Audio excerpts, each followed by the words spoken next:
The scent of white lilies was supposed to symbolize purity and the restored innocence of the departed soul, but to Eleanor, they just smelled like rot disguised by heavy perfume.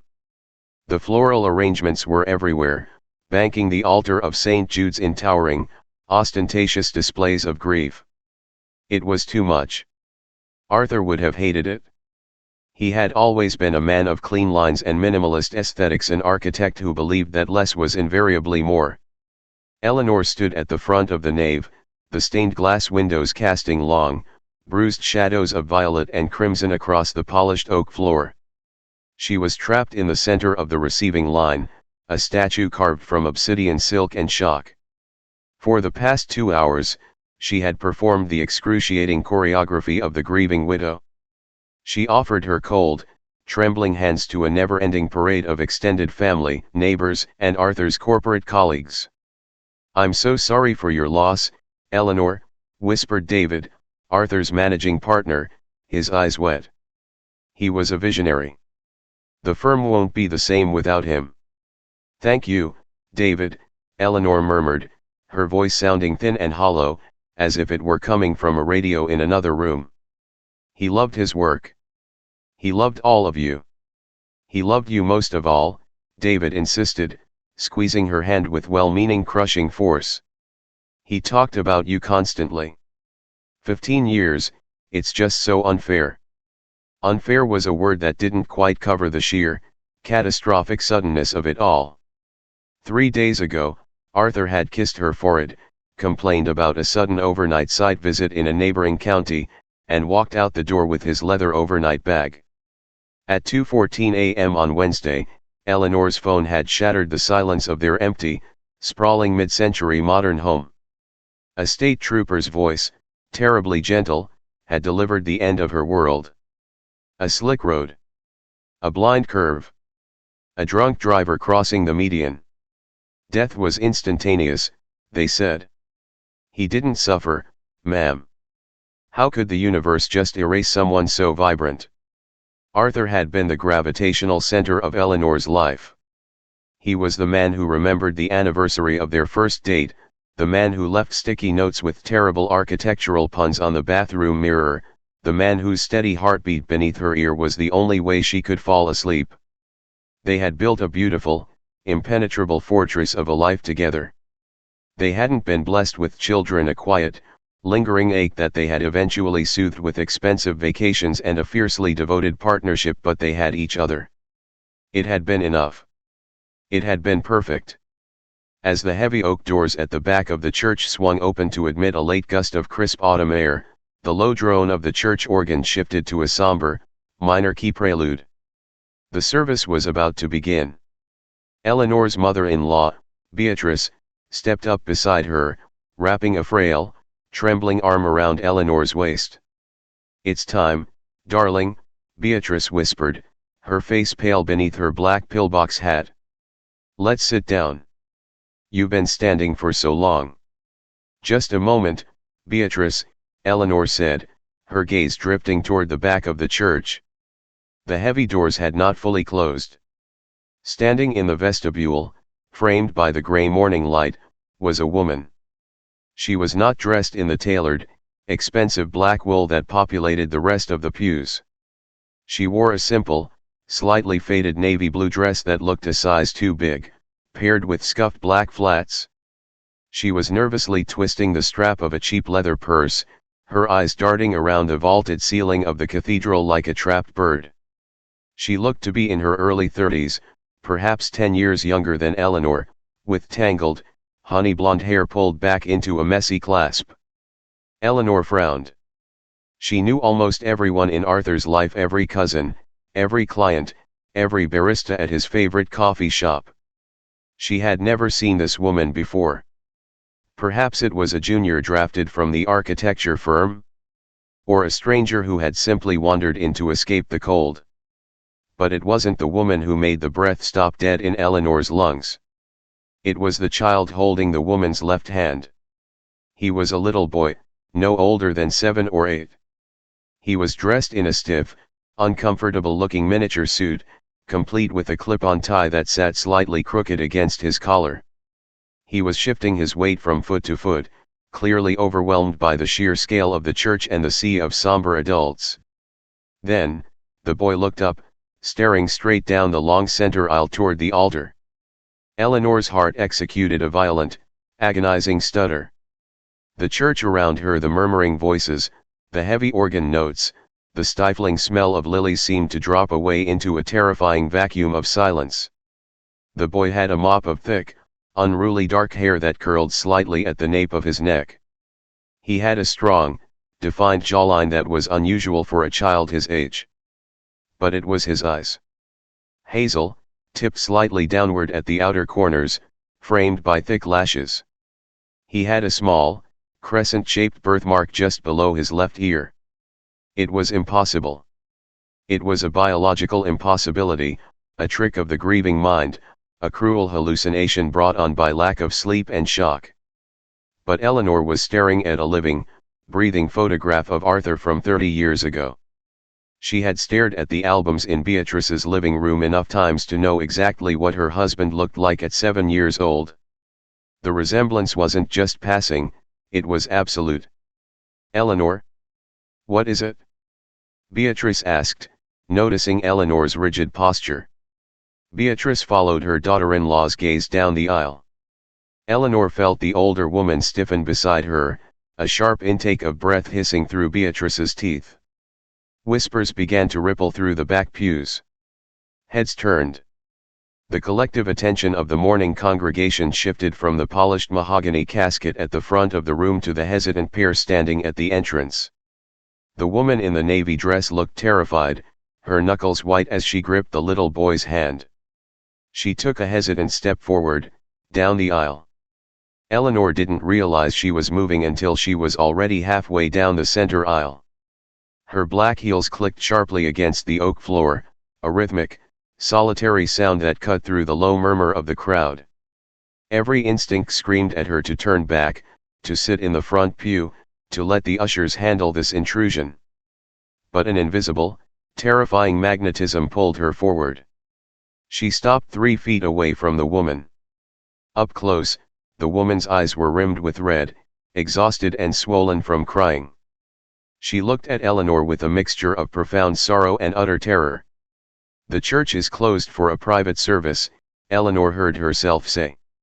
Her voice was unrecognizable, a fragile, icy pane of glass ready to shatter. The woman swallowed hard. I know. I'm sorry. I saw the obituary online. I didn't know where else to go. I tried calling his cell phone for 3 days, but it went straight to voicemail." His cell phone. Before Eleanor could process the intimacy of that statement, the little boy stepped forward. He looked up at Eleanor, his hazel eyes completely devoid of the polite restraint of adults. "Are you the lady who works here?" the boy asked, his voice high and sweet, echoing slightly in the vast cavern of the church. He tugged frantically on the woman's dress. "Mommy, where is Daddy? You said Daddy was going to be here. You said we were going to see him today. Mommy, where is Daddy?" The words didn't just hang in the air, they detonated. The silence in the church became absolute, heavy, and suffocating. Eleanor felt the blood drain from her face, rushing to her extremities, leaving her dizzy and nauseous. The floor beneath her feet seemed to tilt at a vicious angle. "Leo, please, hush," the woman whispered, dropping to one knee to pull the boy against her chest.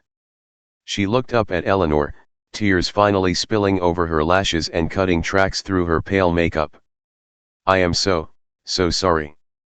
I didn't want to do it like this. But he's gone. He's actually gone." "Who?" Eleanor choked on the syllable. Her throat was constricting. The edges of her vision began to blur, darkening with static. "Who are you?" The woman let out a broken, wretched sob. "I'm Maya. Maya Vance. And this is Arthur's son, Leo." Eleanor stared at the boy. The crescent birthmark. The hazel eyes. The chin. Arthur's son. Arthur, who had been on a side visit. Arthur, who had been her loyal, loving husband for 15 years. Arthur, who was lying in a box 20 feet behind her. The stained glass windows seemed to spin, bleeding their violet and crimson light together into a dark, impenetrable void. Eleanor took a step backward, her hand reaching out blindly for the edge of a wooden pew that she couldn't quite find. The last thing she heard before the darkness rushed up to swallow her completely was the sound of Beatrice screaming her name. She awoke to the sharp, biting scent of ammonia. Eleanor gasped, her eyes flying open as she violently jerked her head away from the pungent source. She was no longer in the cavernous nave of the church. She was lying on a small, worn velvet sofa in the vestry, the private, wood-paneled office where Reverend Miller prepared his sermons. Reverend Miller was leaning over her, holding a crushed white ampoule of smelling salts. His face was a mask of deep, helpless concern. Behind him stood Beatrice, weeping silently into a lace handkerchief. "Eleanor? Eleanor, can you hear me? Just breathe, my dear, nice and slow," Reverend Miller urged gently. Eleanor pushed herself up onto her elbows, the room spinning slightly before settling. The memory of the aisle, the woman, the little boy, it all crashed back down on her like a collapsing building. It wasn't a nightmare. The crushing weight in her chest was real. "Where?" Eleanor rasped, her mouth dry as ash. "Where are they?" "Thomas is keeping the congregation seated," Beatrice sobbed, mentioning her husband. "The ushers took that woman into the side office." "I want to see her," Eleanor demanded.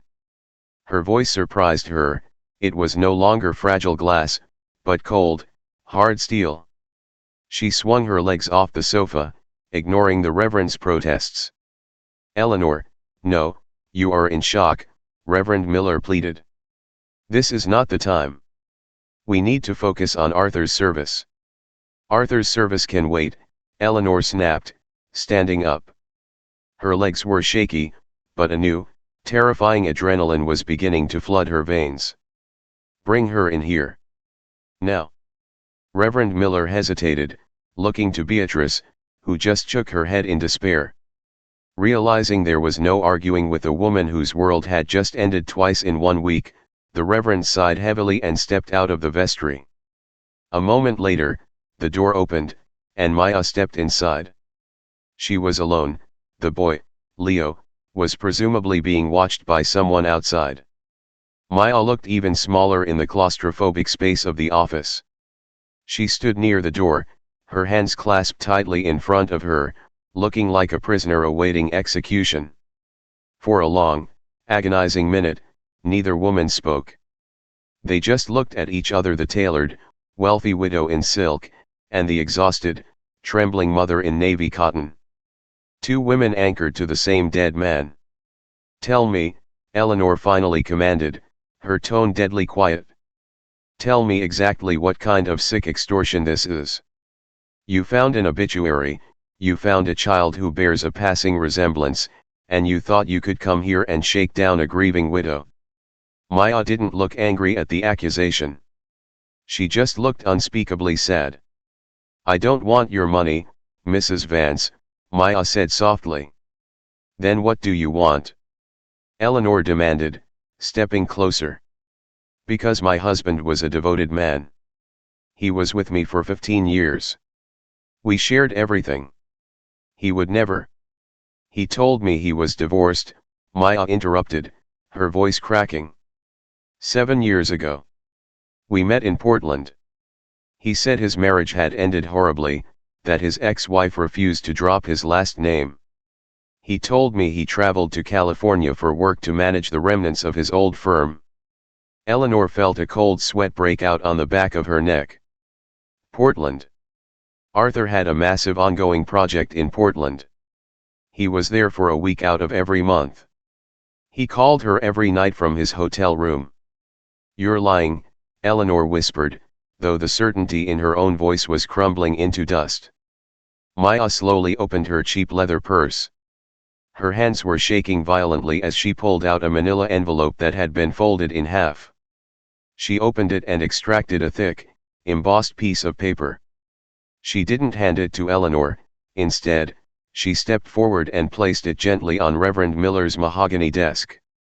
"I didn't come here to hurt you," Maya said, a tear sliding down her cheek.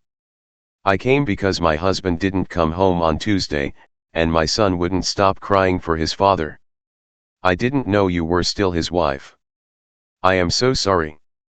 Maya turned and slipped out the door, leaving Eleanor alone with the silence. Eleanor walked over to the desk. It felt as though she were walking through waist-deep water. She looked down at the piece of paper. It was a State of Oregon certificate of marriage. Dated 6 years ago. There, printed clearly under groom, was Arthur James Vance. And below it, his signature. The exact same sharp, angular signature that signed their Christmas cards, their mortgage, and the love letters tucked away in Eleanor's bedside drawer. Eleanor stared at the ink until the letters began to blur. The perfect marriage was dead. But the nightmare was just beginning. The silence of the house was absolute, yet it was deafening. It was 2 a.m. The impromptu gathering at Beatrice's house after the disastrous funeral had felt like a hostage situation. Eleanor had sat on a floral armchair, enduring the hushed, pitying stares of Arthur's relatives, all of whom had suddenly developed a profound fascination with their teacups and the pattern of the living room rug. No one spoke of Maya. No one spoke of the boy, Leo. They had collectively agreed to pretend the earthquake hadn't happened, burying the scandal beneath a mountain of casseroles and forced condolences. But Eleanor couldn't pretend. Now, back in the sprawling, mid-century modern home in the hills of Los Angeles that she had shared with Arthur for 15 years, the reality of her shattered life began to settle into her bones. The house was a monument to their supposed perfect union. Arthur, the visionary architect, had designed every inch of it. The expansive floor-to-ceiling windows, the Brazilian walnut floors, the minimalist floating staircase, it was all a testament to his obsession with transparency and clean lines. Transparency, Eleanor thought, a bitter, hysterical laugh catching in her throat as she stood in the dark kitchen. She poured herself a generous measure of neat scotch, the amber liquid glowing faintly in the moonlight slicing through the window. What a magnificent joke. She had spent the last 4 hours pacing the length of the house, a ghost haunting her own life. Every photograph on the wall, every piece of custom furniture, felt like a prop on a stage set. She had to know. The marriage certificate on Reverend Miller's desk had been the match, but Eleanor needed to see the explosion. She needed to see the mechanics of how a man could split his soul in two without his wife ever noticing the seam. Her bare feet made no sound against the hardwood as she walked down the long hallway toward the one room she rarely entered, Arthur's home office. Arthur's office was his sanctuary. It smelled faintly of drafting vellum, cedarwood, and his signature vetiver cologne. His massive, custom-built oak desk dominated the space, pristine and impeccably organized.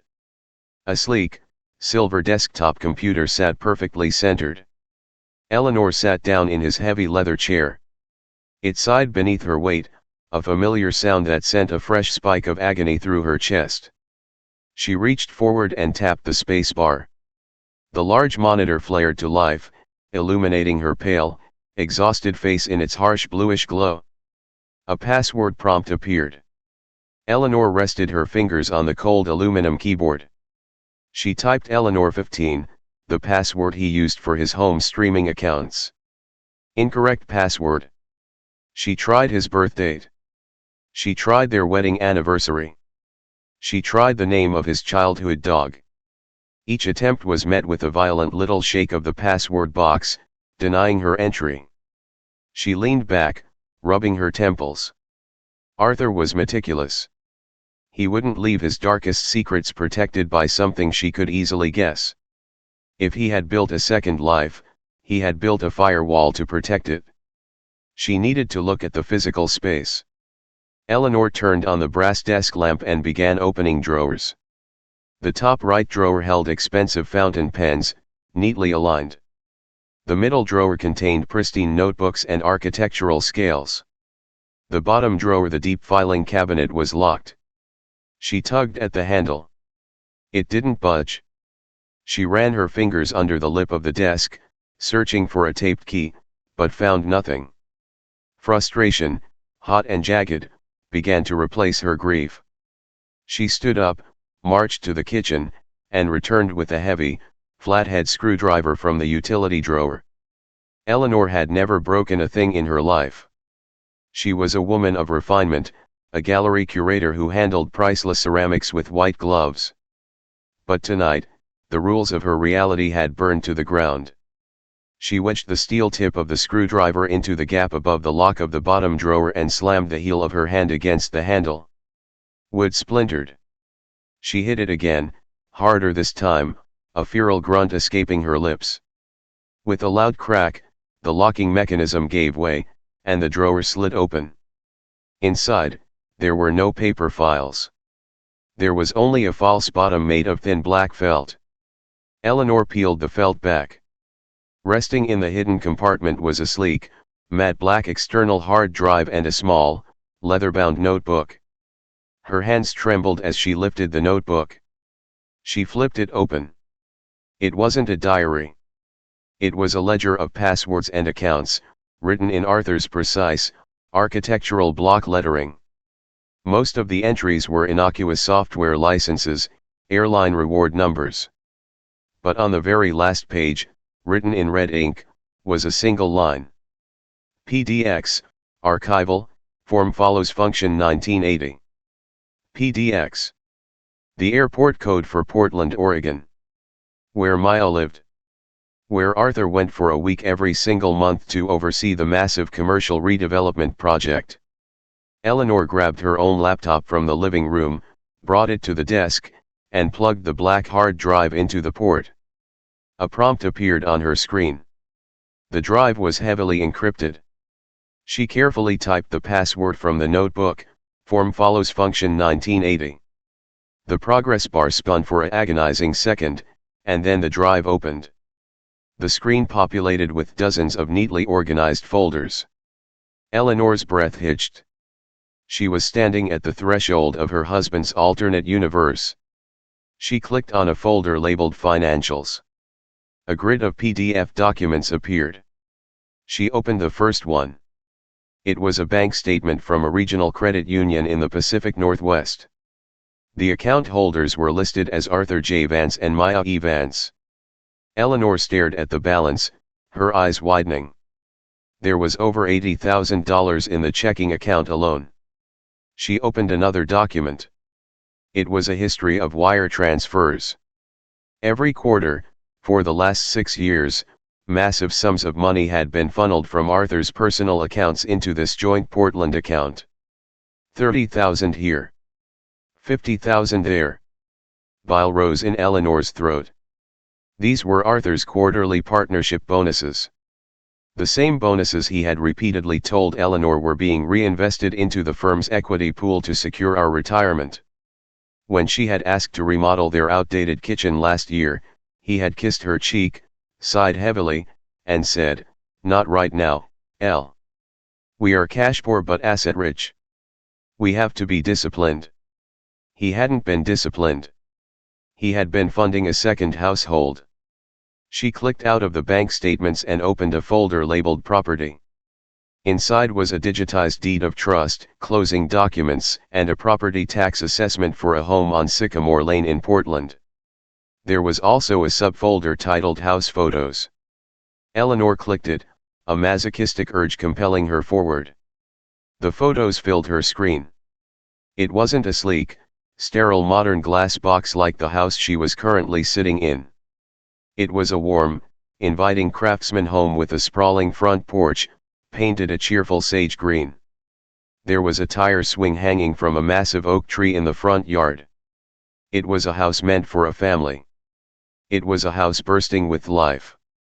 Unable to stop herself, Eleanor navigated back to the main directory and found a folder simply named Leo. Her finger hovered over the trackpad. She took a long swallow of her scotch, the alcohol burning a path down her chest, fortifying her for what she was about to see. She double-clicked. Hundreds of image thumbnails exploded onto the screen. Eleanor clamped a hand over her mouth to stifle a sob as she scrolled through the chronological documentation of a life she had been completely excluded from. Here was Arthur, looking 10 years younger, holding a tiny, red-faced infant in a hospital room. Here was Arthur at a first birthday party, wearing a ridiculous paper crown and smiling wider than Eleanor had ever seen him smile. She clicked on a video file. It opened, the audio startlingly loud in the quiet office. "Okay, buddy, keep pedaling. Keep your eyes up." It was Arthur's voice, warm and encouraging. The camera shook slightly as it tracked a 4-year-old Leo wobbling down a suburban sidewalk on a bicycle with training wheels. "I'm doing it, Daddy. Look." The boy shrieked with joy. "I see you, Superman." "You're doing great," Arthur replied. The camera turned, revealing Arthur's face. He was wearing a faded college t-shirt, his hair messy, his eyes crinkling at the corners with pure, unadulterated paternal love. He looked into the lens. "Did you get that, Maya?" "Got it," a woman's voice replied softly from behind the camera. Eleanor slammed the laptop shut. The sudden slam echoed like a gunshot in the silent room. She threw her head back against the leather chair and finally let the tears come. They weren't elegant, silent tears. They were ugly, violent, tearing sobs that wrenched their way out of her chest. For years, Eleanor had begged Arthur for a child. They had undergone grueling rounds of IVF early in their marriage, which had ended in heartbreaking failures. When Eleanor had suggested adoption, Arthur had taken her hands, looked deep into her eyes, and told her that his career was too demanding, that he couldn't be the father a child deserved. "We are enough, Eleanor," he had promised her. "You are my whole world." It was all a lie. The business trips. The delayed flights. The sudden need to work through the holidays. He hadn't wanted to be childless, he just hadn't wanted a child with her. He had compartmentalized his existence. Eleanor was the polished, sophisticated wife for corporate dinners and architectural galas, and Maya was the warm, domestic mother of his heir. He had kept them in separate terrariums, feeding them both different versions of reality. It took an hour for the crying to stop, leaving behind a profound, hollow exhaustion. The sky outside the large windows was beginning to shift from pitch black to a bruised, pre-dawn indigo. Eleanor opened the laptop again. The grief had burned itself out, leaving behind a cold, crystallized fury. She wasn't finished. If she was going to burn in this hell, she was going to read every single word written on the walls. She dug deeper into the drive, finally locating an exported archive of an email inbox. She opened the application and began filtering the messages by date, starting with the weeks immediately preceding Arthur's death. Most were banal exchanges with contractors in Portland. But then, an email thread caught her eye. It was sent to a man named Robert Kessler, whose email signature identified him as a partner at a prominent family law firm in Oregon. The subject line read, "Dissolution timeline, confidential." Eleanor's blood ran cold. She clicked the message, sent by Arthur just 5 days before the car accident. "Robert. I've reviewed the draft of the initial filings. The asset division looks solid. Let's proceed with serving Eleanor the papers in late November. I want to wait until the current Los Angeles commercial project hits its milestone so my firm's equity payout is secured before the legal freeze. I know we discussed a quiet settlement, but if she fights for the Portland property or the Pacific accounts, I want to be prepared to play hardball. I cannot let Maya and Leo's security be compromised by California community property laws. Let's discuss aggressive strategies to protect those assets during our call on Thursday. I'm ready to be done with the double life. It's time to come home to Portland for good. Best. Arthur." Eleanor read the email 3 times. The words seemed to rearrange themselves on the screen, mocking her. He wasn't just living a double life. He was actively plotting her ruin.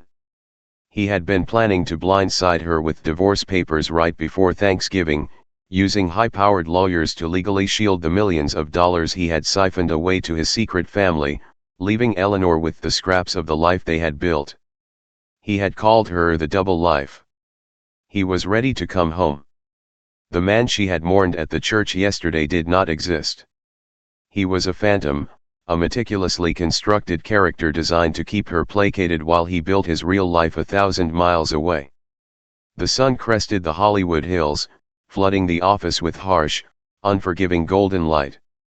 It illuminated the dust motes dancing in the air, the splintered wood of the broken drawer, and the pale, stone-like face of a woman who had just been completely, totally unmade. Suddenly, the silence of the house was broken by the sharp, demanding ring of her cell phone resting on the desk. Eleanor flinched. She looked at the caller ID. It was Richard Sterling, Arthur's longtime estate and corporate lawyer. She stared at the phone as it vibrated across the mahogany wood. She took a deep breath, smoothing her hands over her silk robe, adjusting her invisible armor. When she picked up the phone, her voice was completely devoid of emotion. "Good morning, Richard," Eleanor said, her tone as smooth as glass. "Eleanor, I am so sorry to call this early," Richard's voice crackled through the speaker, sounding deeply uncomfortable and exceptionally grave. "I know yesterday was unimaginable. But I am calling in an official capacity. We have a serious situation." "I imagine we do," Eleanor replied, her eyes locked on the smiling face of Arthur in the photographs on her screen. "I need you to come into my office in Century City at noon today," Richard continued, his voice dropping an octave. "We must read Arthur's will. And Eleanor, as your friend, I have to warn you. You need to prepare yourself. Arthur made some severe, unilateral changes to his estate plan 3 weeks ago. There are massive irregularities." Eleanor reached out and closed the laptop. The screen went black, reflecting her own steely, hollowed-out eyes. "I'll be there, Richard," Eleanor said softly. "But I assure you, I am perfectly prepared." She ended the call, the dial tone buzzing in her ear like a hornet. Arthur had thought he could control the narrative, even from beyond the grave. He thought he could pull the strings and leave her as the collateral damage of his grand romantic escape. Eleanor stood up from the desk, leaving the broken drawer and the glowing drive behind.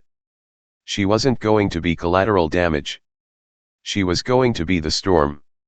The conference room in Richard Sterling's law office was suspended 40 stories above the smog-choked sprawl of Los Angeles.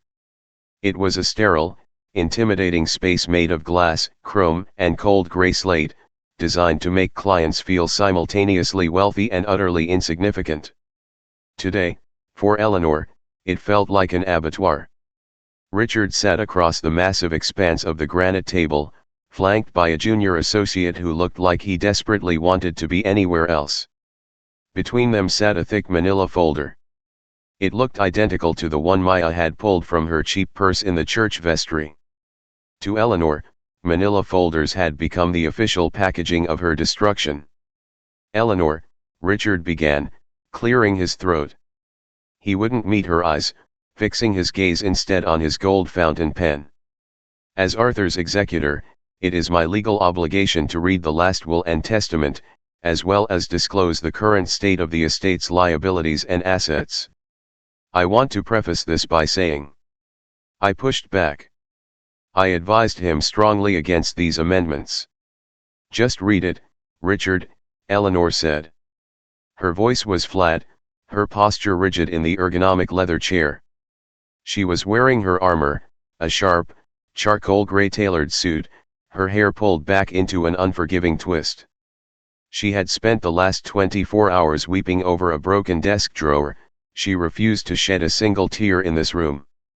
Richard opened the folder. The legal jargon flowed from his mouth like a slow-acting poison, each clause a precise, calculated strike against Eleanor's future. Arthur had not just planned to divorce her, he had systematically hollowed out their life together to furnish his new one. The revelations fell like hammer blows. The joint savings account, which Eleanor believed held over $300,000 for their eventual retirement, had been incrementally drained down to a meager $14,000. The withdrawals were classified as business capitalization for his new Portland firm, Richard explained softly. Because you signed a general power of attorney regarding the business finances 5 years ago, he was legally permitted to move those funds without your dual authorization. But the true devastation was the house. Their beautiful, mid-century modern sanctuary in the hills. Arthur took out a massive home equity line of credit, a HELOC, against the primary residence 8 months ago, Richard continued, his face pale. He leveraged 90% of the home's equity. The remaining mortgage, coupled with the HELOC, means the house is effectively underwater. If you sell it today, after closing costs, you will likely owe the bank money. Eleanor felt a cold numbness spreading from her chest to her fingertips. Where did the equity money go, Richard? The junior associate slid a piece of paper across the table. It was a wire transfer receipt. It was used as a lump sum down payment on a property in Multnomah County, Oregon. The deed is held in a trust. A trust, Eleanor repeated, tasting ash. The Leo James Vance Irrevocable Trust, Richard confirmed, finally looking up, his eyes filled with profound pity. Maya Vance is the sole trustee. Which brings us to the life insurance. Arthur had held a $2 million comprehensive life insurance policy. For 14 years, Eleanor had been the sole, primary beneficiary. 3 weeks ago, Arthur submitted a change of beneficiary form, Richard said, his voice dropping to a whisper. He removed you completely. 100% of the payout is directed to his son's trust. Eleanor, he left you the Los Angeles property and its associated debt. He left the liquid assets and the insurance to the child. Legally, because the insurance policy is not considered community property under these specific terms, and the Portland house is shielded by the trust, you have almost nothing. The silence in the room was absolute, broken only by the faint hum of the air conditioning. Arthur hadn't just been a coward, he had been a financial predator. He had used Eleanor as a line of credit, a stable, high-earning, unsuspecting bank that he could slowly bleed dry to build a kingdom for another woman. He had ensured that if he died, his real family would be wealthy, while his practice wife would be buried in crippling debt, forced to sell her gallery just to avoid bankruptcy. You can fight this, Eleanor, Richard said urgently, leaning forward. We can tie this up in probate for years. We can argue fraudulent conveyance regarding the HELOC. We can drag Maya Vance into a deposition and bleed her out in legal fees until she settles. My litigation team is ready. Eleanor looked at the sprawling city below, the cars moving like tiny, oblivious ants. Dragging a grieving mother and a 7-year-old boy through a vicious, multi-year court battle. It was exactly the kind of scorched earth tactic Arthur would have calculated she wouldn't have the stomach for. Give me copies of everything, Richard, Eleanor said, standing up smoothly. I'm going to Portland. The flight to Portland International Airport was a blur of gray clouds and recycled air. Eleanor sat in the window seat, a thick file of financial documents resting heavily on her lap. She felt detached from her own body, a ghost haunting her own narrative. When she stepped out of the terminal, the Pacific Northwest greeted her with a cold, relentless drizzle. It smelled of wet pine, damp earth, and impending winter, a stark contrast to the eternal, artificial summer of Los Angeles. She rented a nondescript sedan and programmed the GPS. Sycamore Lane. The drive took her away from the city center, winding through lush, affluent suburbs characterized by towering evergreens and dripping ferns. As she turned onto Sycamore Lane, her heart began a slow, heavy pounding against her ribs. It was exactly as it appeared in the hidden photographs. The sage green craftsman house sat perfectly nestled behind a neatly manicured lawn. The tire swing hung motionless from the great oak tree, glistening with rain. There was a silver Volvo station wagon parked in the driveway. A child's red rain boot was discarded haphazardly on the top step of the sprawling front porch. It was a home. It was infuriatingly, devastatingly real. Eleanor cut the engine. She sat in the car for 10 minutes, watching the rain streak the windshield, warring with the urge to put the car in reverse and flee back to the sterile, manageable ruin of her own life. But the image of the bank statements burned in her mind. Her money. Her equity. Her husband. She grabbed the manila folder from the passenger seat, stepped out into the rain, and walked up the paved path. She didn't bother to wipe her expensive leather boots on the welcome mat. She pressed the doorbell. It chimed a cheerful, two-tone melody that made her teeth grind together. Footsteps approached. The heavy wooden door swung open. Maya stood in the doorway, wearing faded jeans and a terrifyingly familiar oversized gray cashmere sweater. Eleanor recognized it instantly. She had bought that sweater for Arthur for his 40th birthday. Maya's eyes widened in sheer panic. She instinctively took a half step backward, her hand flying to her throat. "Mrs. Vance." "Eleanor." "What? How did you find me?" "You bought this house with a forged line of credit taken out against my home, Maya," Eleanor said, her voice cutting through the damp air like a serrated blade. "It wasn't exactly difficult to track down." Maya flinched as if she had been struck. She looked frantically over her shoulder into the house, then stepped out onto the porch, pulling the front door mostly shut behind her to shield the interior. "Please," Maya whispered, her voice trembling. "Leo is in the living room watching a movie. He still thinks his father is on a work trip. I haven't figured out how to tell him about the accident yet. Please don't do this here." "I am bankrupt, Maya," Eleanor stated, the icy composure finally cracking, revealing the roaring furnace of rage beneath. "Arthur drained my retirement. He leveraged my house so you could have this picturesque little life, and then he changed his life insurance policy 3 weeks ago so you and your son get $2 million while I am left with a mountain of debt. So yes, I am doing this here. I am doing this right now." Maya stared at her, the color completely draining from her face. She looked genuinely horrified. "What? No. No, that can't be right. Arthur told me the insurance was for his corporate buyout. He said." Maya stopped, clapping a hand over her mouth, a sob tearing from her throat. "He said what?" Eleanor demanded, stepping closer, invading Maya's space. "What did he tell you? Tell me how he explained away his life in Los Angeles." Maya backed up against the siding of the house, tears mingling with the damp air on her cheeks. "He told me he hated you," she blurted out, her voice breaking. "I'm sorry. I'm so sorry, but that's what he said. He said you were a cold, calculating woman who only cared about your gallery and your status. He said you refused to give him a divorce because it would ruin your social standing. He told me you lived in separate wings of the house, that you hadn't spoken as husband and wife in a decade." Eleanor felt the breath knocked out of her. Separate wings. They had shared a bed every single night he was in Los Angeles. They had celebrated their 15th anniversary in Tuscany 6 months ago. "He told me he was trapped," Maya continued, weeping openly now. "He said the only way he could see his son was to play along with your demands until his firm went public, and then he would have enough money to buy you out and be free. He promised me he was coming home for good by Thanksgiving." Eleanor looked at the woman cowering against the wall. She had come here wanting to hate Maya.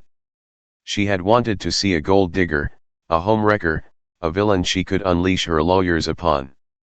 But looking at Maya, trembling in Arthur's old sweater, Eleanor saw the sickening truth. Arthur hadn't just lied to Eleanor about Maya. He had lied to Maya about Eleanor. He had cast Eleanor as the wicked, restrictive warden, allowing himself to play the tragic, imprisoned hero in Maya's eyes. He had manipulated Maya's empathy just as expertly as he had manipulated Eleanor's trust. "He told me," Eleanor said, her voice dropping to a hollow whisper, that you were a junior architect. That Portland was a difficult, demanding project. He sent me flowers every Tuesday he was here. He told me I was his whole world. Maya slid down the siding of the house, burying her face in her hands, her shoulders heaving with ragged sobs. He's a monster.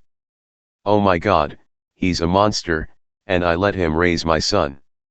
Eleanor stood on the porch, the rain beginning to soak through her tailored suit. She looked down at the woman who had unknowingly stolen her life, and realized they were standing in the exact same wreckage. They were both grieving a man who had never actually existed. The front door creaked open. Mommy? Why are you crying outside? Eleanor froze. Maya scrambled to her feet, furiously wiping her eyes, but it was too late. Leo stood in the doorway, wearing Batman pajamas, his dark, curly hair messy from sleep. He looked at his mother's tear-stained face, and then his hazel eyes shifted to Eleanor. He tilted his head, a flicker of recognition crossing his features. I know you. You're the lady from the big church. Eleanor looked down at the boy. It was like looking at a ghost. He had Arthur's jaw, Arthur's brow, Arthur's eyes. But looking closer, she saw the differences. He had Maya's soft mouth, Maya's nervous habit of twisting his fingers. He was an innocent child, entirely blameless in the architectural disaster of his father's making. Hi, Leo, Eleanor said softly, her throat incredibly tight. Is Daddy here? Leo asked eagerly, looking past Eleanor toward the street, searching for Arthur's car. Mommy said he couldn't come to the church, but she said he's coming home soon. The sheer, agonizing weight of the boy's hope was unbearable. Eleanor looked at Maya, seeing the sheer terror in the mother's eyes. Maya was trapped. She had to shatter her son's heart, and she had to do it knowing the man she was mourning was a total fiction. Eleanor could have destroyed them both right then. She could have dropped the folder of bank statements on the porch, told the boy his father was dead, told the mother she was suing them for every penny, and walked away into the rain. It would have been justified. It would have been vengeance. Instead, Eleanor looked back at Leo. She forced a small, fragile smile onto her face. Your daddy isn't here right now, Leo, Eleanor said, her voice steady. Your mom and I, we just had some important paperwork to talk about. She turned back to Maya. The anger had burned itself out, leaving behind a cold, clear resolve. Arthur had left them a war, hoping they would destroy each other so his legacy as the tragic hero could remain intact in both their minds. Eleanor refused to play her assigned role. Put him to bed, Maya, Eleanor said quietly, stepping off the porch into the rain. And then look at the insurance policy. Look at the trust documents. Really read them. And then call me. Because my lawyers are drafting a lawsuit on Monday morning, and if we let the men in suits handle this, neither of us will have anything left. Eleanor turned and walked down the path, the rain washing away the last of the illusions she had clung to. She was no longer Arthur Vance's widow. She was his survivor.